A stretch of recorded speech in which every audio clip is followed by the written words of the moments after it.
You slept 8 hours last night. You checked your phone at 1:1, you checked it again at 7, 8 solid hours, and you woke up tired. Not groggy tired, not I need coffee tired.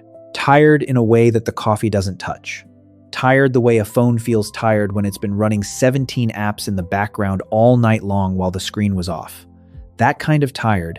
And if you're the person who lives like this, or if you love someone who always seems drained no matter how much they rest, what you're about to hear is the explanation nobody gave you. Because this exhaustion has a name, it's called cognitive burnout.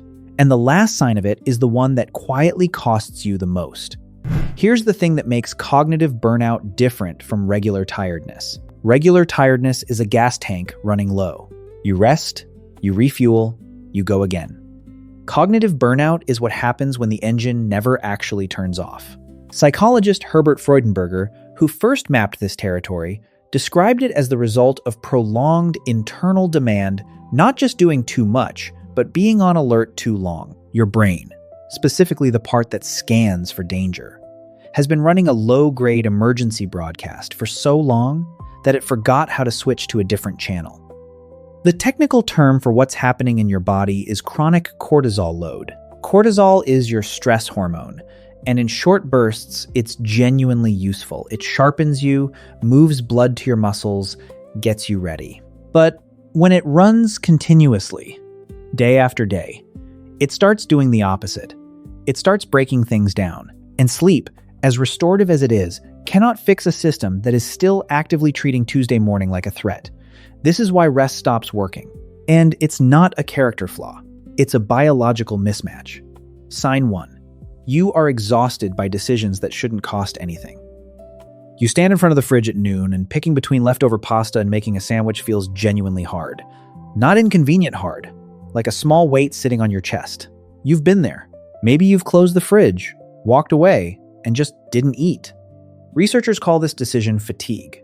But in cognitive burnout, it arrives at 9 a.m. instead of 9 p.m. The prefrontal cortex, the part of your brain doing all your rational thinking, runs on a limited daily budget of glucose and neural energy. When cortisol has been flooding your system for weeks or months, that budget is already partially spent before you even get out of bed.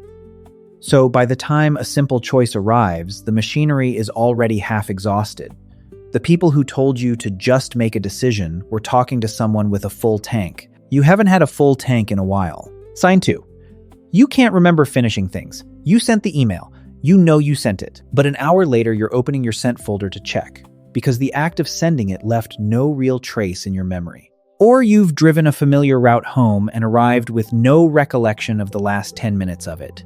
This isn't early dementia. This is what happens when the hippocampus, your brain's filing system, is operating under sustained cortisol pressure.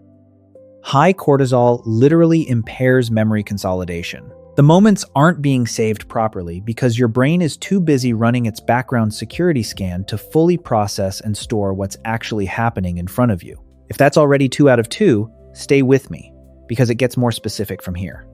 Sign 3. Other people's emotions land on you like weather. Someone in the office is in a bad mood and you feel it in your body before they've said a word. A tense text from a friend and your whole afternoon shifts. You're not imagining it. Under chronic cortisol load, the amygdala, the brain's threat detector, becomes hypersensitive. It's been on high alert so long that it starts flagging social signals as potential dangers. A slightly short reply. A pause that went a beat too long. Silence where there's usually a joke. Your nervous system reads all of it as information that needs to be processed urgently. And here's a small thing you can use right now, before we go any further. When you notice your body reacting to someone else's mood before your brain has even named it, that's your cue to physically slow your exhale. Not deep breathing, just make the out-breath longer than the in-breath. 4 seconds in, 6 or 7 out. It activates the vagus nerve, which is essentially the manual override for your threat response. It won't fix the burnout, but it gives the amygdala one moment of, we're not dying, and sometimes that's enough to stop the spiral before it starts. Sign 4. You've lost the ability to want things. Not depressed, not sad, just flat. Someone asks what you want for dinner, what you want to do this weekend, what you want your life to look like in a year, and there's just nothing there. A kind of blankness where the answer should be, This one is particularly cruel because the people around you interpret it as apathy or passivity. They think you don't care. But what's actually happening is that chronic cortisol suppresses dopamine, signaling the system responsible for anticipation, motivation, and desire. It's not that you don't want things. It's that the wanting mechanism is running on fumes. The part of you that's supposed to feel pulled towards something is the same part that's been spending all its energy just managing the weight of existing day to day. You didn't become a person without desires. You became a person whose desire system is temporarily offline. And if you love someone who seems like this, someone who always answers, "I don't mind," and "whatever you want," understand that they are not being evasive. They are genuinely depleted. The kindest thing you can do is not ask them to generate enthusiasm they don't have right now. Make the choice. Offer something specific. "I'm thinking this place. Does that work?" Is a very different cognitive load than "what do you feel like?" Sign 5. And this is the one that was promised at the start, the one that costs the most. You have stopped being able to rest even when you have time. You finally get a weekend with nothing scheduled. No obligations, no alarms, nowhere to be. And instead of feeling relief, you feel vaguely anxious. You sit on the couch and your brain starts generating tasks, things you should probably do, emails you could get ahead of, a low hum of guilt about not being productive, or you scroll for 2 hours and feel worse than when you started. This is the signature of a nervous system that has been in threat mode so long it no longer recognizes safety as a valid state. Rest requires a signal, a genuine neurological signal that the threat has passed. But if your brain has been running the emergency broadcast for months, it has essentially lost the ability to receive that signal. The off switch is still there. It's just been disconnected. Here's what that costs you over time.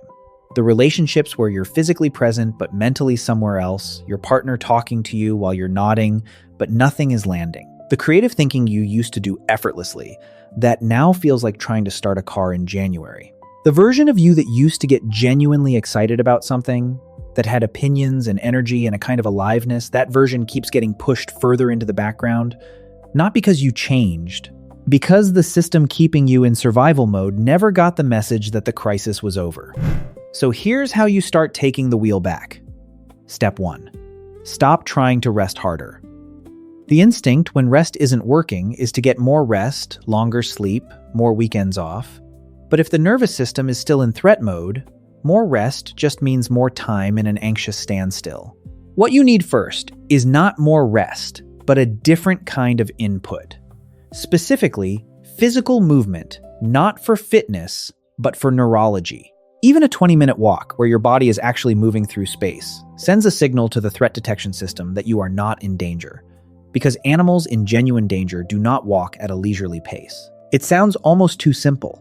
It works because it's operating on a very old, very literal system. Step 2. Name the loop when you're in it. When you notice the blank stare at the fridge, the checking of the scent folder, the couch anxiety, say it internally. My threat system is active. Not as a diagnosis, not as a judgment, just as a fact. This simple act of labeling engages the prefrontal cortex, which actually reduces amygdala activation. You're not solving anything. You're just reminding the system that there's a rational observer present. That alone turns the volume down slightly. Step 3. Shrink the recovery window. Don't wait for a vacation. A 2-minute pause between tasks where you do nothing, no phone, no task, just exist, starts to rebuild the nervous system's tolerance for stillness. It's like physical therapy after an injury.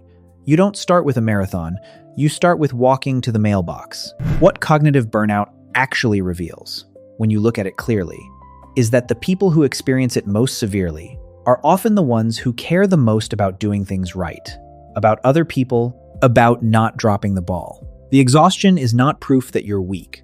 It's proof that you've been carrying something heavy for a very long time without anyone acknowledging the weight. The brain that won't switch off is the same brain that kept you going when quitting would have been easier. The sensitivity that makes you feel other people's moods before they speak is the same sensitivity that makes you the person others trust in a crisis. None of that needs to be removed. It needs to be understood and finally given a way to put itself down. The exhaustion that sleep can't fix is not a life sentence. It's a system that learned the wrong lesson about when to relax. And systems, once you understand them, can be retrained. You already took the first step by recognizing what this actually is.